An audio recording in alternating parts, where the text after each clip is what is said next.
নমস্কার। Malay Mukhopadhyay, confederation of state government employees. আজ প্রথমেই নয়া সরকার এবং সেই সরকারের দায়িত্বপ্রাপ্ত অর্থমন্ত্রী মাননীয় স্বপন দাশগুপ্ত মহাশয়কে আমরা আমাদের তরফ থেকে অর্থাৎ কনফেডারেশন অফ স্টেট গভর্নমেন্ট এমপ্লয়িজের পক্ষ থেকে অনেক অনেক আন্তরিক অভিনন্দন এবং শুভেচ্ছা জানাই। মাননীয় অর্থমন্ত্রীকে আমাদের সংগঠনের তরফ থেকে একদম প্রকাশ্যে কয়েকটি কথা আমরা বলতে চাই।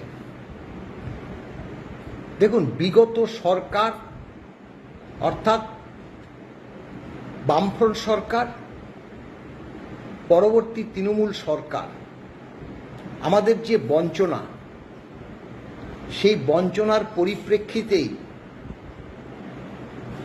আমরা বারংবার আন্দোলনের মাধ্যমে দাবি আদায়ের জন্য সর্বদাই চেষ্টা করে গেছি। প্রতিটি সংগঠনই করেছে।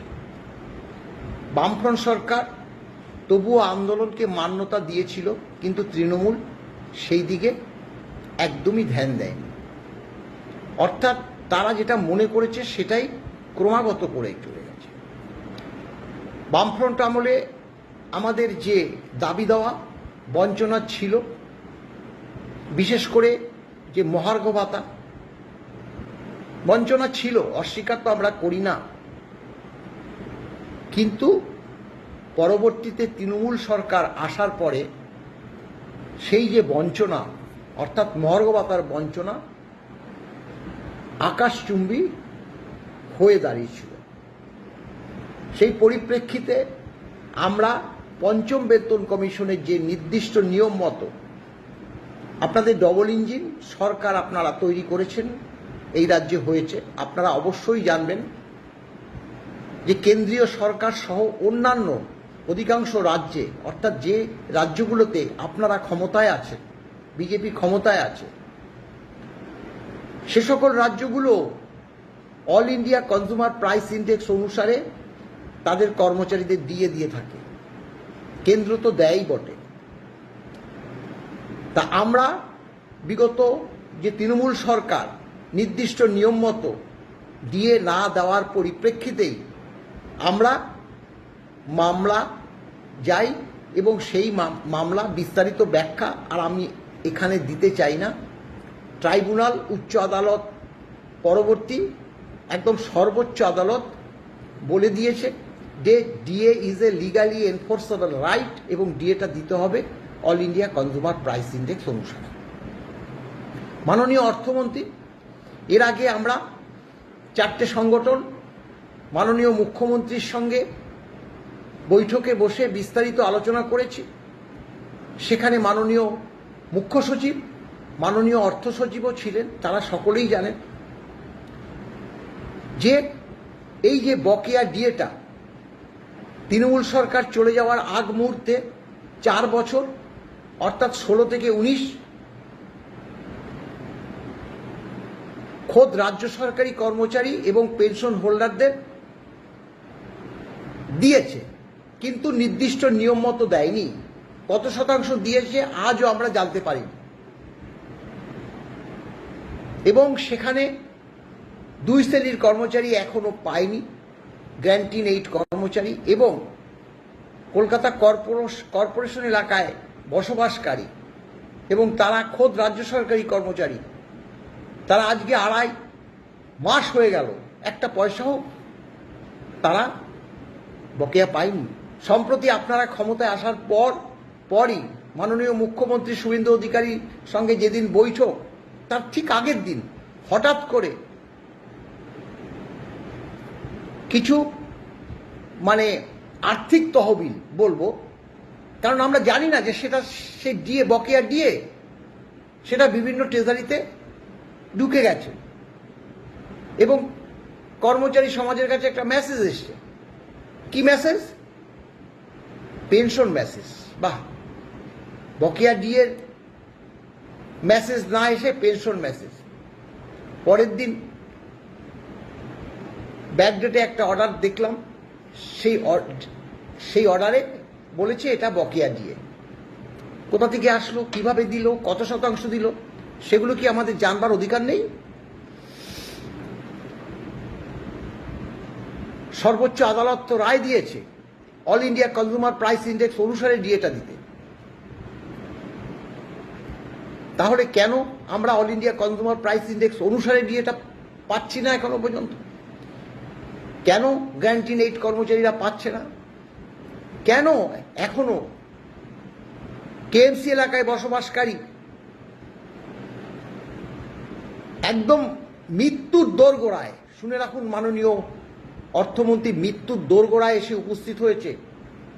৮০, ৮৫, ৯০, এমনকি প্রায় ১০০ ছুঁই এক শ্রেণীর কর্মচারী ২রা এপ্রিল পেয়েছে, আর তারা এখনো পর্যন্ত একটা পয়সা পায়নি। বার যেহেতু আমরা মামলাকারী সংগঠন, আমাদের কাছে জানতে চাইছে, মলয়বাবু আমরা কবে ডিএটা পাবো, আমরা কবে ডিএটা পাবো।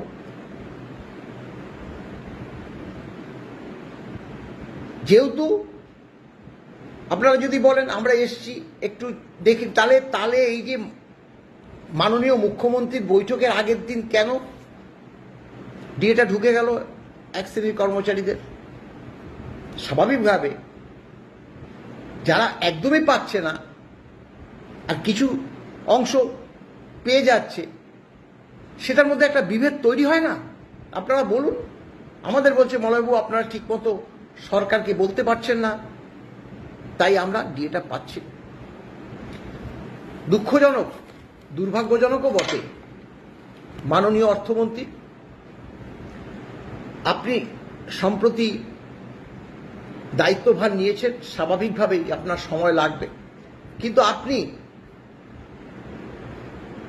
অ্যাডিশনাল চিফ সেক্রেটারি ফিনান্স, যিনি বিগত দিন থেকেই আছে, অর্থাৎ তৃণমূল সরকারের আমল থেকেই আছে। আমরা সেই তৃণমূল সরকারের আমল থেকে ওনাকে বারংবার চিঠি দিয়ে যাচ্ছি, সেই চিঠির কোনো প্রাপ্তি স্বীকারও তিনি করেন না।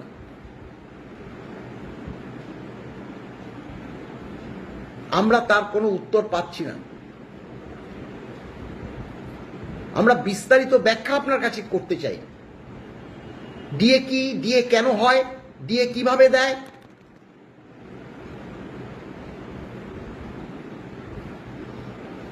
যাই হোক, প্রকাশ্যে বেশি কথা না বলাটাই উচিত।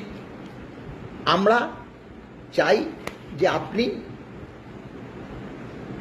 এই যে সর্বোচ্চ আদালতের রায়, সেটা ইমপ্লিমেন্ট করুন। একটা সংগঠন ১ সপ্তাহ পিছিয়ে দিতে বলেছে ডিএ মামলাটা, সেই পরিপ্রেক্ষিতে পুরো ১.৫ মাস পরবর্তী আবার মামলাটা উঠবে। আমরা যে নালিশ করব সেই সুযোগটাও বর্তমানে নেই, তবে চলে আসবে।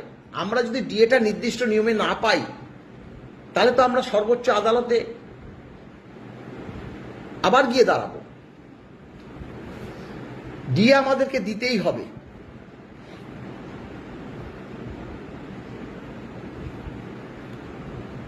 দেখুন, আপনাদের ডবল ইঞ্জিন সরকার, তার উদ্যোগে পশ্চিমবঙ্গে আর্থিক উন্নয়ন অগ্রগতি হোক,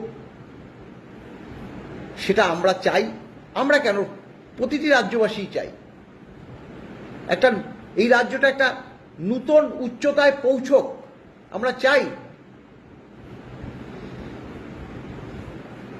কিন্তু কর্মচারী সমাজের এখানে তো হক পাওনা, এখানে তো আমরা বামফ্রন্ট সরকারকে কাছে চেয়েছি আর পেয়ে গেছি, বা তৃণমূল সরকারের কাছে চেয়েছি আর পেয়ে গেছি।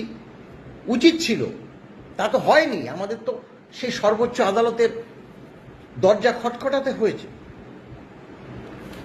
10 বছর মাননীয় অর্থমন্ত্রী, আপনি খোঁজ নিয়ে দেখবেন, 2016 সালে মামলা দর্জ করেছি, আর 2026 সালে 5ই ফেব্রুয়ারি মামলার রায় পেয়েছি। এটা আমাদের আন্দোলনের পরিপ্রেক্ষিত দিয়ে রায়। তাই এই রায় সরকারকে কিন্তু মানতেই হবে। ভালো থাকবেন, সুস্থ থাকবেন। আপনার দীর্ঘজীবন আমরা কামনা করি। এইটুকুই বললাম। পরবর্তীকালে আমরা আপনার সাক্ষাৎ চাইব, সেখানে বিস্তারিত ব্যাখ্যা করার হয়তো সুযোগ থাকবে। নমস্কার।